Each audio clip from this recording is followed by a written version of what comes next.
बिस्मिल्लाहिर्रहमानिर्रहीम अस्सलाम वालेकुम। I hope you all are fine and doing great. Welcome back to my channel. Dear viewers, आज के lecture में हम ब्रायोप्सीडा को डिस्कस करेंगे। हमने अपने पिछले लेक्चर्स में ब्रायोफाइटा के जनरल कैरेक्टर्स देखे, ब्रायोफाइटा की क्लासिफिकेशन देखी और हमने उसके स्पोरोफाइट की एवोल्यूशन देखी, उसके गैमेटोफाइट को डिस्कस किया। तो ये सारी चीज़ें हम अपने प्रीवियस लेक्चर्स में डिस्कस कर चुके हैं। अगर आपने वो लेक्चर्स नहीं देखे तो आप ज़रूर देख लीजिएगा, उनका लिंक भी मैं डिस्क्रिप्शन में दे दूँगी। तो इससे पहले अगर आपने अभी तक मेरे चैनल को सब्सक्राइब नहीं किया तो चैनल को सब्सक्राइब कर लें, बेल आइकन को प्रेस कर लें ताकि मेरी हर न्यू आने वाली वीडियो की अपडेट आपको मिल सके।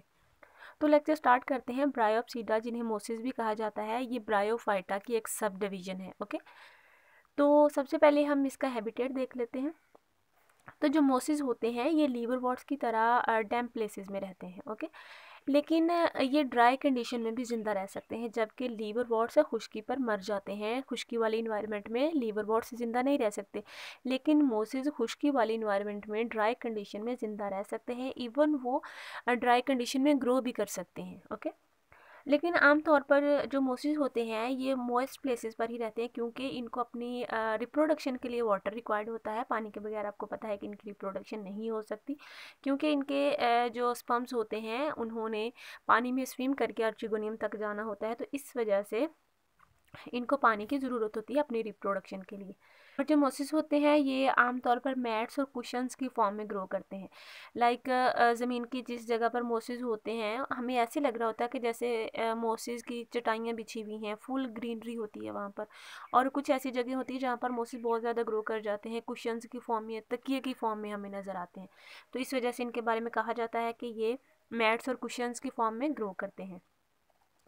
तो ब्रायोप्सीडा यानी कि मोसिस की हमारे पास एग्जांपल आ जाती हैं पॉलीट्राइकम एंड फ्यूनेरिया।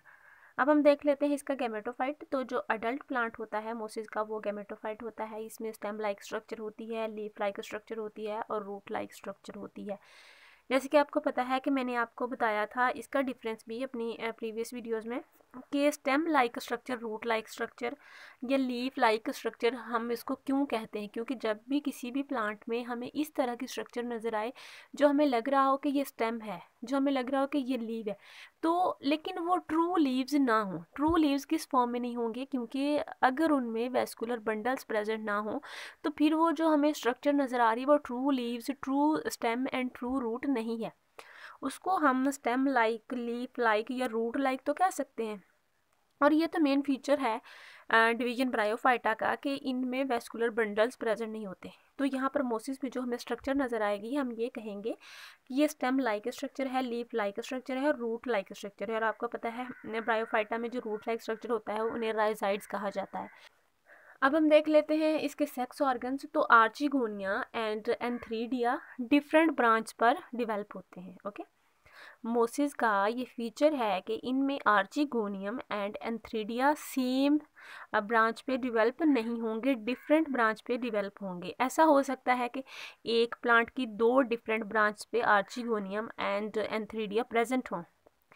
तो इसकी एग्जांपल हमारे पास आ जाती है फ्यूनेरिया। फ्यूनेरिया में ऐसे होता है कि एक ही प्लांट की दो डिफरेंट स्टेम्स पर आर्चिगोनियम एंड एंथ्रीडियम प्रेजेंट होते हैं। और इस तरह भी हो सकता है कि आर्चिगोनिया एंड एंथ्रीडिया दोनों डिफरेंट प्लांट्स पर हों।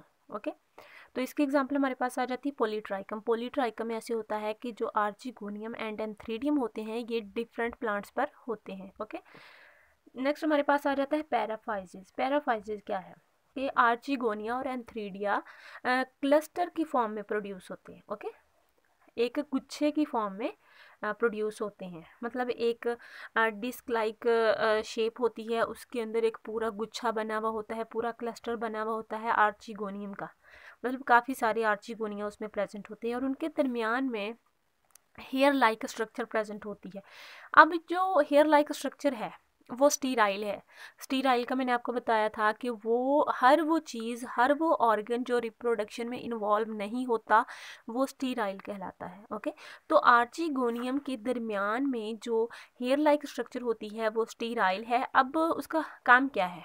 कि जब वो रिप्रोडक्शन में भी इन्वॉल्व नहीं हो रही तो वो वहाँ पर है क्यों। उसका ये काम है कि वो आर्चीगोनियम को एक दूसरे के साथ सेपरेट करती है, एक दूसरे से अलहदा करती है, क्योंकि आपको पता है कि मोसिस में जो आर्चीगोनियम और एंथ्रीडियम होते हैं ये क्लस्टर की फॉर्म में होते हैं। ओके, तो जो मैंने आपको बताया कि आर्चीगोनियम और एंथ्रीडियम एक क्लस्टर की फॉर्म में प्रोड्यूस होते हैं, उसको कहा जाता है पैराफाइजिस। ओके, अब हम देख लेते हैं स्पोरोफाइट। तो मोसिस का यानी कि ब्रायोप्सीडा का जो स्पोरोफाइट है वो डिप्लाइड होता है एज यूजुअल, जैसे कि हम शुरू से पढ़ते आ रहे हैं कि जो स्पोरोफाइट होता है हमेशा से डिप्लाइड ही होता है, जबकि गेमेटोफाइट हैप्लाइड होता है। तो जो डिप्लाइड स्पोरोफाइट है उसमें मियोसिस होती है और मियोसिस के बाद स्पोर फॉर्मेशन होती है, ये भी हमने बड़ी डिटेल के साथ पढ़ा था।